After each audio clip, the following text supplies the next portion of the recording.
I thought in this next photograph, we would try to get just a nice photograph of our groom. There are occasions when we do visit the groom's home too. It's a lot of running on the wedding day, but sometimes we do it. But again, there's also some times when we'll even bring the bride and the groom to just one person's home and then just do a lot of photographs there. Yes, I'm implying that we do have our bride and groom seeing each other beforehand. We still do that about 70% of the time, but it lets us get these really cool photographs without the hustle and the bustle of end of ceremony, start of wedding reception. Anyway. That aside, let's see what we can pull together here with Christian, our groom here. When I look at the overall scene, what I'm seeing is, number one, the arch going into the dining area. I'm going to let that become what I call an interior frame. The exterior frame is what we see in the viewfinder when we look through it. It's what frames everything. But we also have other lines and shapes and forms within the image itself that we can also use to frame up our subject. So I'm going to use the arch of the dining room to frame up my subject as well. Now, to visually balance the scene, I have some heavy, dark furniture on the right-hand side in the background of the dining room, and on the left-hand side, I've got some wall decor hanging here too. So I think they balance each other, both in tonality, both in weight, both in color, and then we'll just have our groom right in the middle, focusing, or with everything kind of leading to him in our focus here. There's also kind of an interesting piece of foliage in the background that I'm really going to kind of hide behind the groom, and because I think it would detract from these other, let's say, more masculine kinds of pieces surrounding him.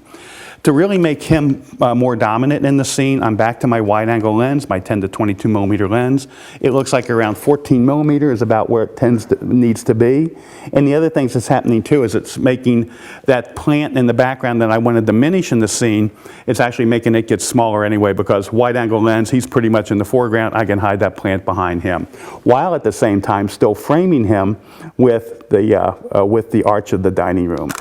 And just a couple right here, great. Christian, let me turn you this way a little bit. Now bring your head back a fraction. And both hands. Let's do both hands in the pockets. Another thing that I'm noticing is when I look that way, I'm actually seeing the reflection of the windows into the mirror, or in the mirror that's above the piece of furniture. So I'm actually shifting myself so I don't have to deal with that bright light there, which means that now, Christian, you have to shift this way just a fraction to hide that plant that we've been kind of talking about. Okay, and I'm going to turn your head just slightly this way, chin down a little bit. Aaron, you got him loop lit beautifully for me. Okay, perfect, perfect. Christian, this way, just another inch, whole body. Just feet too.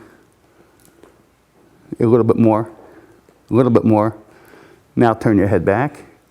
Right there, there we go. And again, and I could come closer. What happens if I come closer here? And again, right here, good. And now the right hand out of the pocket like we were doing before. And I'm thinking I like higher camera position so I can see that arch. Turn your head this way again, a fraction. Chin down a fraction.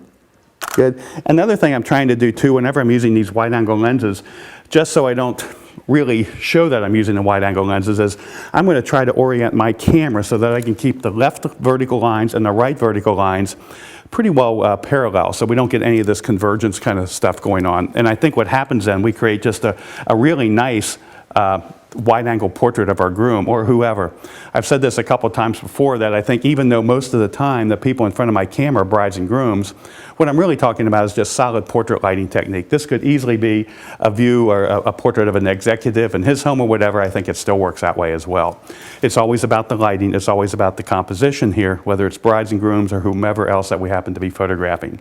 I think with the addition of Aaron's light coming in here, I think it looks pretty good. Aaron, let me have you back up just a little bit more.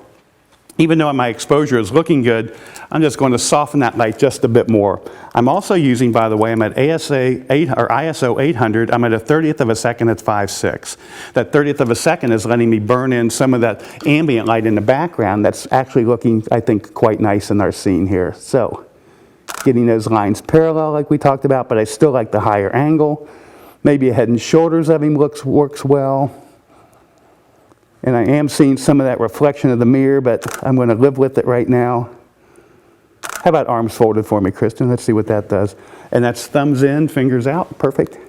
Good, good, good. And again. I like picking up both of those pieces of wall decor on the left. I think they work pretty well. And maybe even the horizontal shot helps me even more in this shot.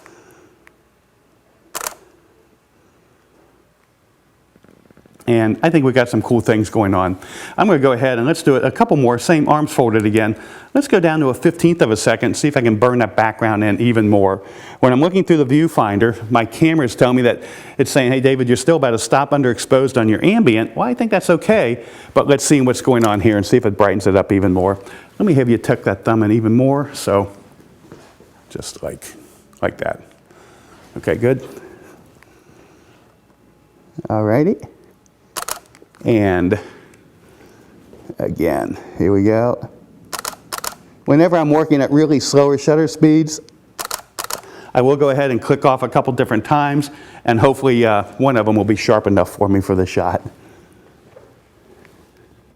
I think we got kind of a cool shot of our groom here, just in this nice natural surrounds, going back into the hallway with the balance of the pieces we were just talking about.